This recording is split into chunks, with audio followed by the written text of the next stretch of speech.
Hi, everybody. Good evening. It is R.S. Mallory, and it is June 6th already. My goodness gracious. Happy June to everybody.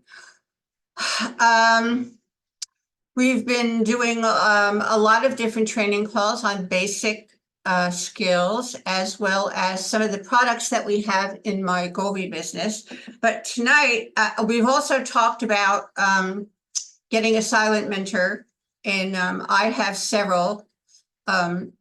One of them is John Maxwell, and one of them is Big Al Tom Schreiter. And the reason I like Tom Schreiter is because he lays out in very simple terms ways that you can attract and speak with both customers and prospects and teach them how to duplicate. And after all these years, 30 years, and I worked in one of his companies for 5 years, and that was probably about 20 years ago. I still use him as my silent mentor and reread his things over and over again. I prefer reading, as you know, but some people like listening to YouTubes or listening to tapes or CDs.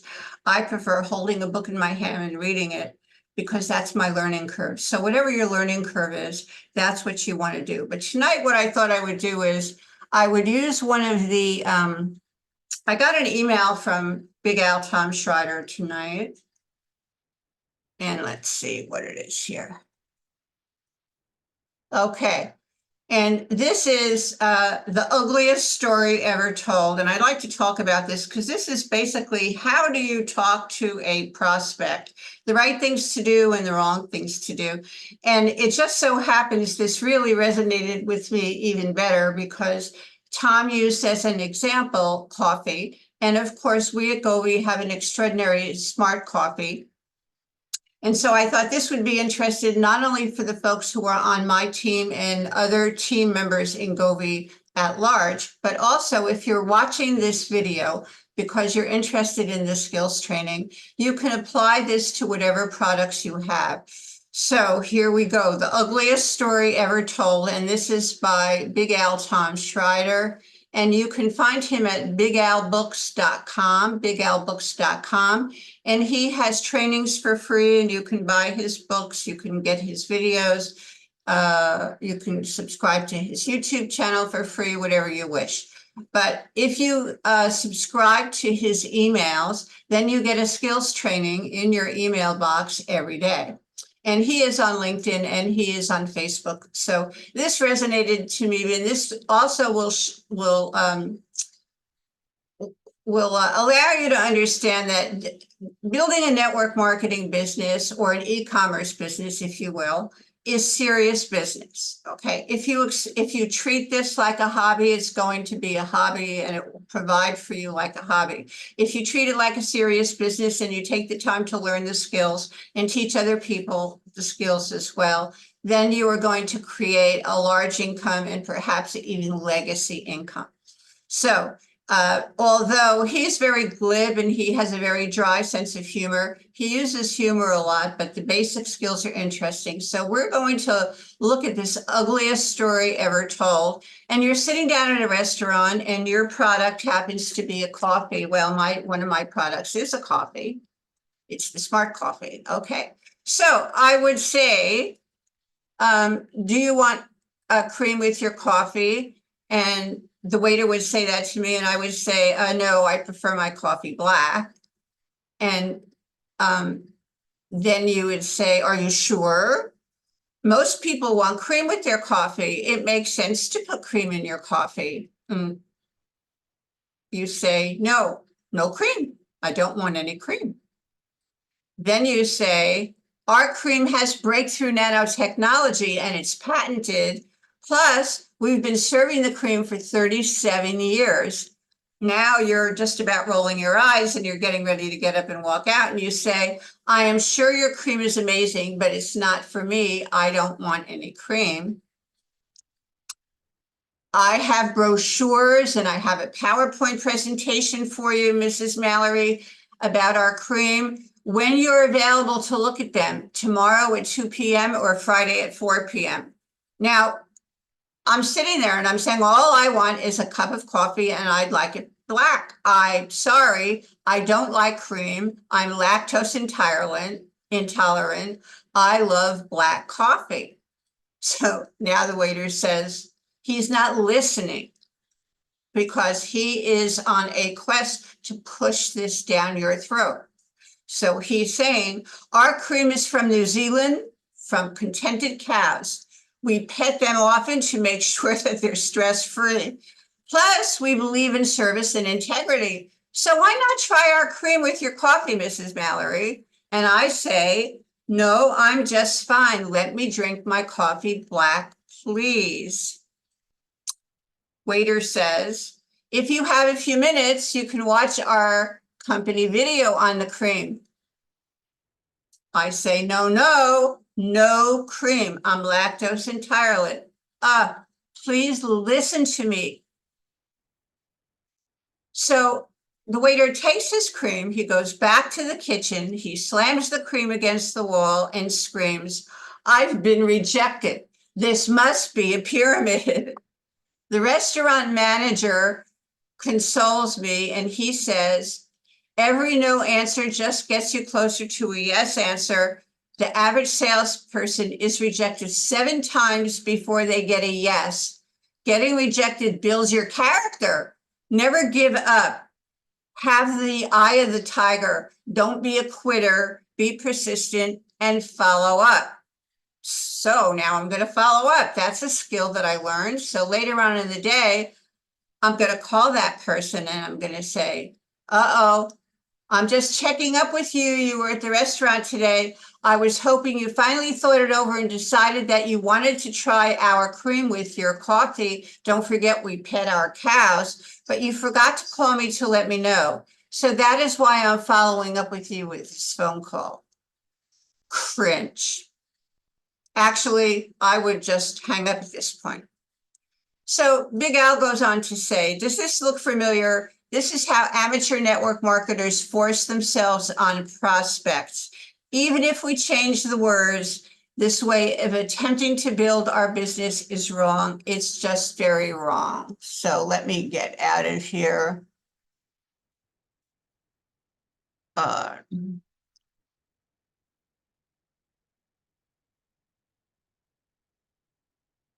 Okay. So this is just very wrong. This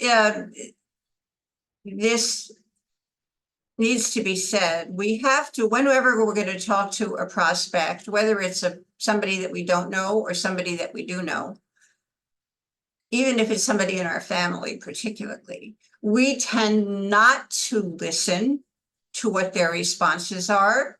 Most people will make a statement, and then when somebody else talks in response, you assume that they're going to listen to what your response is. So then they're going to take action on what you say. But the truth is that most people don't listen, and they're just waiting to regurgitate the next thing that they're going to say, as the waiter did, trying to talk me into, in Big Al's example, and trying to talk me into trying the cream. He told me about the cows that they pet and how they love them and all kinds of stuff. But the truth is, when I finally said I am lactose intolerant, he didn't even acknowledge that, and he just kept on going, trying to push me into taking his cream. So he wasn't listening. What this serves to do is it serves to alienate all of your prospects. So the first lesson here is that when you talk with somebody, the first thing that you need to remember is that you're going to listen to them if you're requiring a response. It's very, very important to understand that you must listen to people. When I talk with people, and I've said this before, I always have a notebook handy and I jot down the responses. I might write down the questions, but I always write down the responses, and I keep a folder or file of these people so that I can refer back to it. And when people know that you have listened to them and that you take an interest in them, you have a far better chance of them, A, being interested in your products, B, wanting to do a business with you, and C, understanding and coveting the fact that you want to build a relationship with them. You're just not interested in, they're just not seeing the dollar sign that's on their, down their forehead, as most inexperienced people do.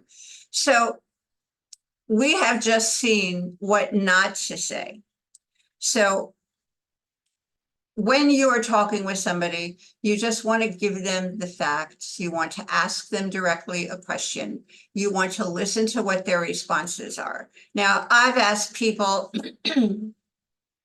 I've told people that, my company just came out with a new smart coffee that has some terrific health benefits. Who do you know who enjoys a great cup of coffee? Who do you know who enjoys a great cup of coffee? And this is the way that I do it. And notice that I'm not asking them directly if they drink coffee. I'm asking them, who do they know who enjoys a great cup of coffee? And so they might say, oh, all the guys on my soccer team love coffee, and my wife and my whole family loves coffee, and I love coffee. Or they might say, well, I know some people who drink coffee, but I don't drink coffee myself.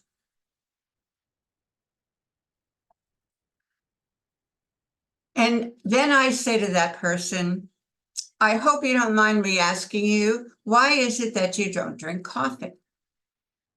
I'm interested. Why is it that they don't drink coffee? Maybe they don't like the taste of it. Maybe they get too stressed. Maybe it makes them jumpy. Maybe they're allergic to caffeine. You don't know. So I say, before I progress any further, may I ask you why it is that you don't drink coffee?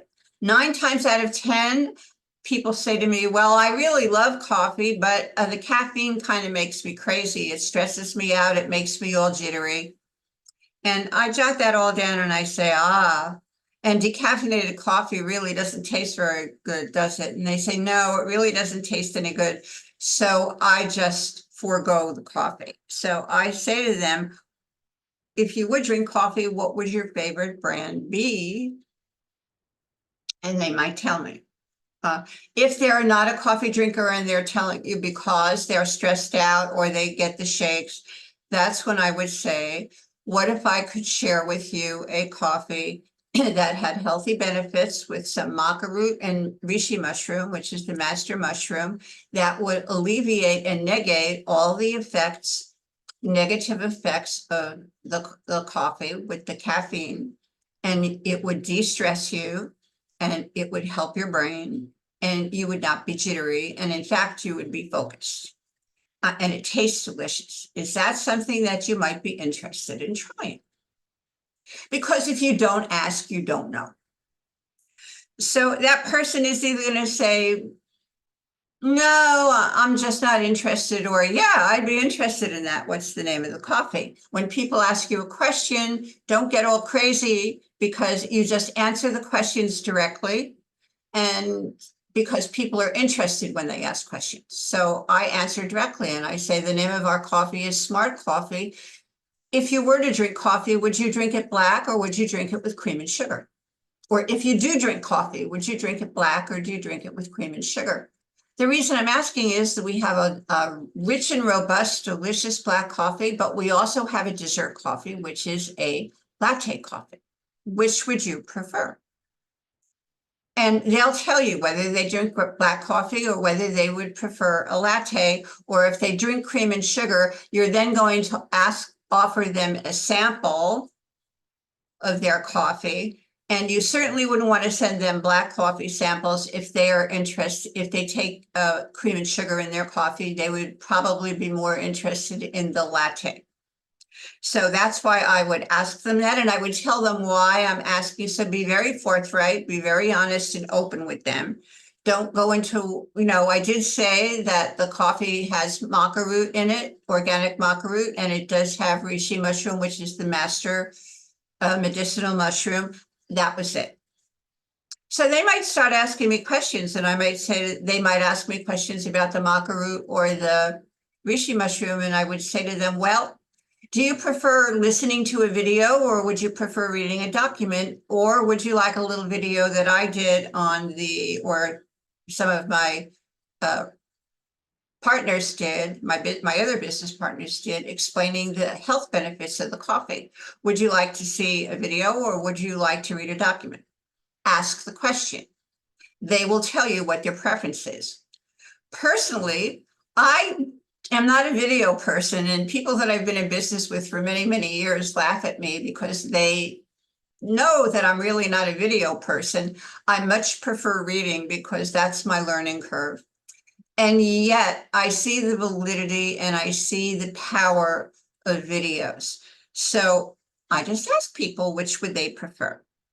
And in doing so, they are accepting when they say, yes, I would prefer reading a document if you have something. And I say, gee, that's great. What's the best email address for me to send that to you? Because now they've told you that they would like to read the document or they'd like to watch the video. And they've given you permission to send it to them. And so ask them, what's the best email address that I can send this to you for? And repeat it and jot it down. Then say to them, I will send you some samples. If you'd like, I would send you some samples of this coffee, and I will send you the dessert coffee because it has the cream and sugar in it. Or I could send you the black coffee, which is rich and robust, and you could put your own cream and sugar in it. Which would you prefer? Ask them that question as well. So asking questions is good. Don't shy away or demur away from asking questions because it's very, very important. Now you have a back and forth communication with this person, and it's very forthright and it's very honest, and I'm giving free information and they're giving free information back. So now I take their address, they tell me that they like black coffee, and for Gobi people here, we have the sample program in our back office, so I can send it directly from my back office and let the folks know that I will be sending them an email when it's shipped to them and when it hits their mailbox, because I'll be getting some tracking information. If I'm going to be sending out the latte, the dessert coffee myself, I will let them know when I'm shipping it out, and then I can get a tracking number from the post office. And again, I will send them a little email or a text when I know that they're going to have that coffee. And remind them how to prepare the coffee. Then I will say to them, by the way, you said that you liked XYZ coffee, and that you've been drinking it for quite a number of years. Have they ever paid you for drinking your coffee or send you some kind of a bonus check for drinking their coffee, or when you referred, your soccer team to that brand of coffee? And of course, they're going to say no. The example that I've always used is Maybelline mascara. When I was growing up, it came in a pink tube with a little green top on it. And I guess back then it was about $3-4. And fast forward 50 years later, we still have Maybelline mascara in a pink tube, by the way. And I have a younger sister who would go and spend $45-50 on Lancome mascara. And when I visited her, I said to her, try this. And she said, oh my God, this is terrific. What is this? And she liked it. And I told her that it was Maybelline mascara. She called me up and she was kind of snooty about it. And she said, this mascara, is only $8 and I'm paying $45 for my mascara. And I said, so what? Did they send you a check? Why do you have to use $45 mascara? Maybelline doesn't send me a check either, but I've referred literally thousands of my friends to Maybelline mascara. And imagine how much money I would have if Maybelline would send me a check every time that person bought the mascara that I referred to them. So that's why I'm asking the person, it's not an unusual question. Does the company who you've been buying your coffee from pay you for referrals or for drinking their coffee? And is that something that you would be interested in? Now, the reason I'm doing that is because we're talking about coffee, but also the economy is not so great. People like to save money where they can. It doesn't occur to people that they can make referral dollars and actually have a coffee business. Coffee is the number 2 commodity on the planet behind water as far as a liquid drink. And it's very, very popular. So I would say 95% of the people on the planet drink coffee. So why wouldn't somebody who's drinking coffee want to make some money on it, even just enough money to purchase their own coffee, or maybe to send some extra spending money to their child who's off to college for the semester, or even to buy that child a new car, or buy his wife or husband a new car. With that money, that would be legacy income. In other words, you can build a huge business with whatever your products are. In this instance, we're talking about coffee. So ask the person if they would be interested in creating a business out of it, or are they just interested in the coffee? The reason that you ask them that is after you were all set up with giving them, getting all the information for sending out the samples, is because if you lead with just the product and the person is not interested in your product, for instance, let's say I send Mary the samples of the coffee, and for whatever reason, Mary doesn't like the coffee, and that's okay. When I follow up with Mary, I can say to her, gee, Mary, and have a discussion about why she doesn't like it. Maybe she didn't put enough milk in it. Maybe she needs a little more sugar. Maybe she drinks it black and she thinks it's too strong. And then I might ask her to adjust the amount that she's taking. But in the end, if Mary doesn't like the coffee, I can still follow up and I can say to her, gee, Mary, when we talked last time when I was arranging to send you the samples, you told me about your sorority and all the soccer team that drinks coffee as well. Would you like to make some referral dollars and create a business with this coffee, even though you yourself are not going to drink it? We do have other products as well. But you know all these people you told me that do drink coffee, and being that coffee is the number 2 commodity in the world that's being sold, why not capitalize on that?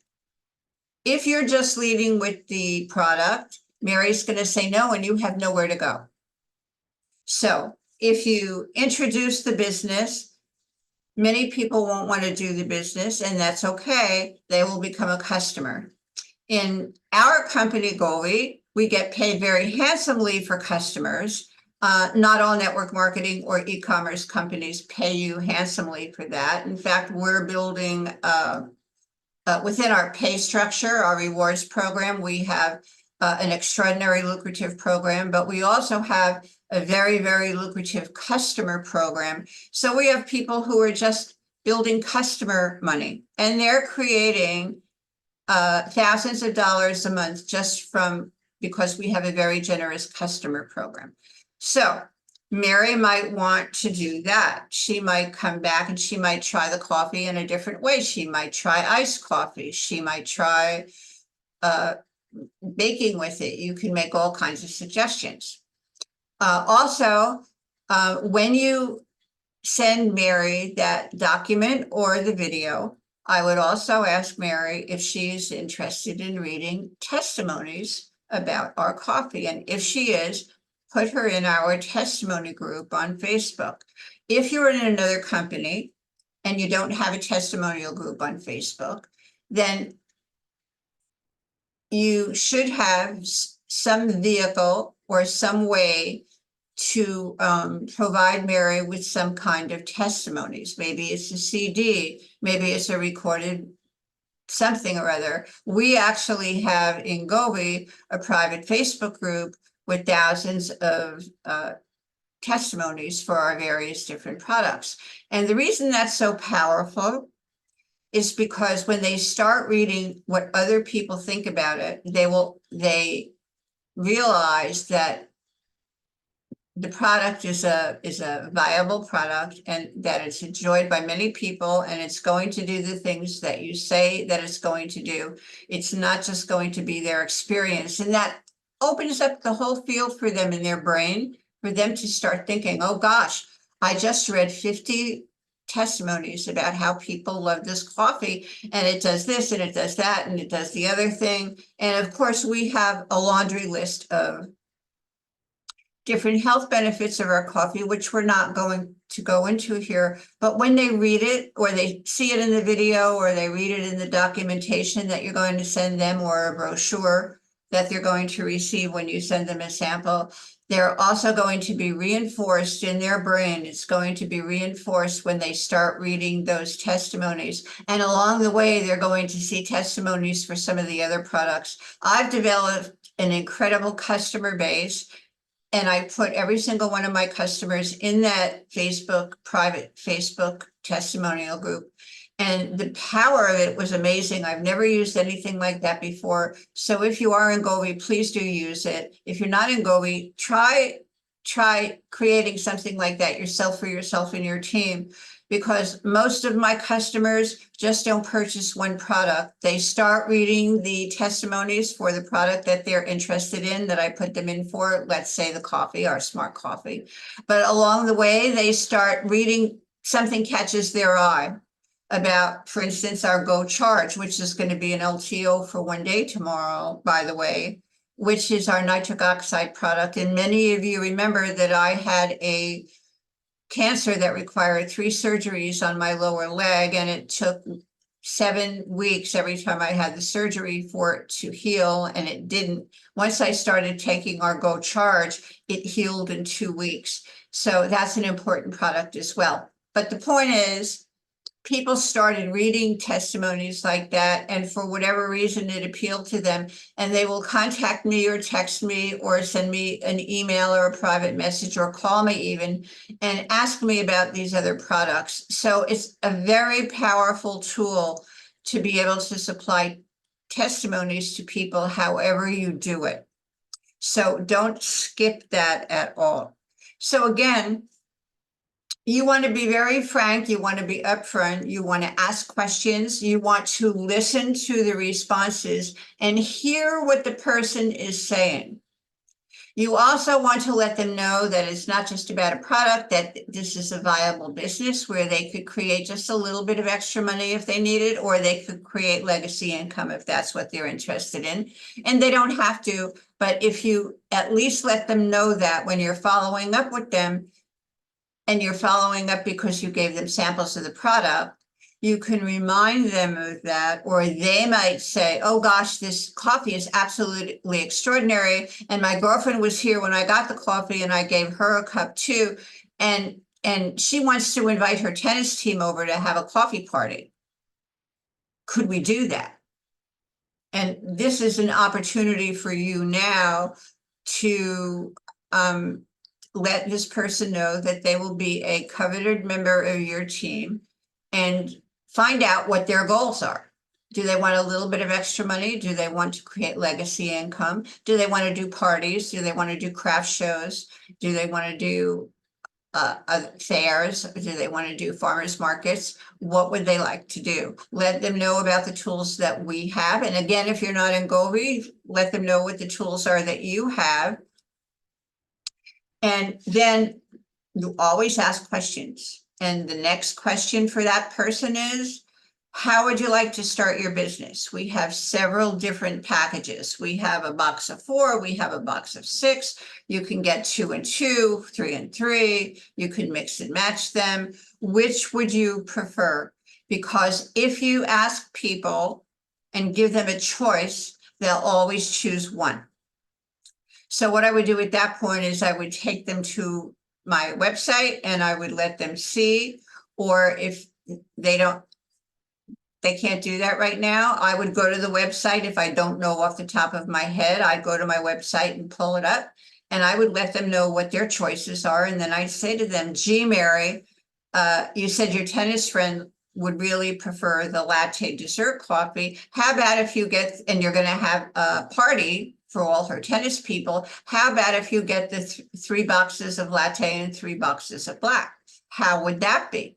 This way you'll have enough for that party, and you'll have enough for yourself as well. Mary might think that's a great idea. She might only want the 2 and 2.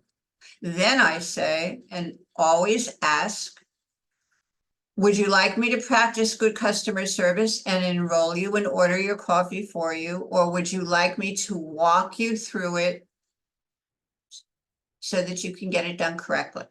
Would you like me to practice good customer service and get your order placed for you? Or would you like me to walk you through it so it gets done correctly? Give them a choice. Most people in my 30 years in network marketing and e-commerce have just always reacted. They always are startled and they always say, oh, you would do that for me? And yes, it's good customer service. When you practice good customer service and you care about other people and you let them know that, they respond in a very positive way. So that's what I would do. If they want me to do it, then I enroll them. If they want me to walk them through it, then I walk them through it. And then we start the process of teaching people the skills that they're going to need so that they can duplicate the system. This system is very easy. It all goes back to listening with Big Al Tom Schreiter and not, as he says, not throwing up on people, not giving them information that they don't necessarily need. Not everybody cares about the kind of cows that the cream is made with and that they're hand massaged and that they're this and they're that and they're not aged and the company's 37 years old. They don't care about all that. All they care about is the fact that you did not hear them because they happen to be lactose intolerant and maybe they didn't want to share that with you. But finally, because you kept on pushing, they got annoyed and they finally said to you, look, I don't want any of this cream. Please just give me the coffee. I'm lactose intolerant. And yet you kept on going on and on and on about the cream. And indeed, then when you followed up with them in a future conversation on a phone call, you did the same thing. You talked with them again and you started pushing the cream. This is not a way to win friends and influence people. One of the best things about our industry, direct sales, no matter what you call it, is that you can get, even if people don't want to do the business. I have a lot of customers over the last 30 years who buy my products and they will call me and say, I want to refer my cousin Joe. No, I don't want to do the business, but could you please help him order? And no, I'm an insurance agent and I can't have any kind of another income. You just, would you please just take care of Joe? You've given me some great service and you practice good customer service. So you built a relationship with them that sustains over the years and they feel confident in you. They like you. They know you're going to treat Joe the same way that you've treated them. You're going to listen to them and hear them. And by all means, put Joe in that testimonial group as well, because Joe might want the coffee, but he might be interested in some of the other things. He might be 50 pounds overweight, or he might have a challenge with his circulatory system and need some of the Go Charge, or some of the other products, the excellent products that we have, or you have with your company. So you need to understand that you need to listen, not just simply wait for the person to stop talking so that you can give them all the information that you have. And you know what? Practice does not make perfect. It just makes you a little bit more smooth. But I like to just have personal conversations with people. I don't have to be practiced. I don't have to know it all. I read to you in the beginning of this training from a newsletter from Big Al Tom Schreiter. I don't have to memorize it. I don't have to be skilled at that because it doesn't make any difference. If this training resonates with you and it's meaningful to you, it doesn't matter how I deliver it as long as you receive it the right way. So thank you for joining us this evening on our first June skills training call on listening and what to say and how to say it and how to follow up. And we'll see you next time. Thanks again. Good evening. God bless.